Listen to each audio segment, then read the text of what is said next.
over the better part of a century. It had been a central campaign promise, and in February 2008, 3 months after being elected, Australia's new Prime Minister apologised for decades of institutional racism and abuse. As Prime Minister of Australia, I am sorry. On behalf of the Government of Australia, I am sorry.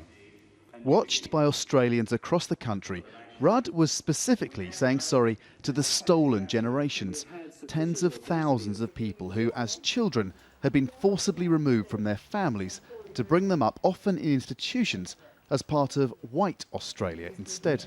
It was a much anticipated event. How did you feel giving that speech, personally? I felt as if I was carrying an enormous responsibility on my shoulders. On those important symbolic national occasions, you have to bring the mood and the sentiment and the heart of the country with you.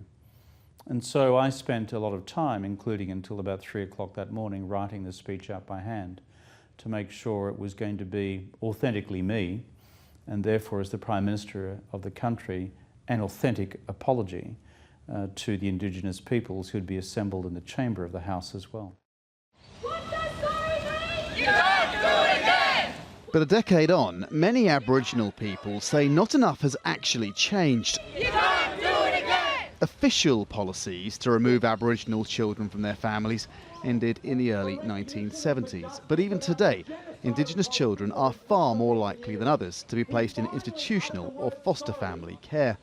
Vanessa Turnbull-Roberts spent 7 years of her childhood in different foster families. Now studying to be a lawyer, she wants to stop other Indigenous children from having similarly disrupted childhoods. When someone says sorry, I will forgive them, as long as they pull through with action. We have not seen action take part since the apology.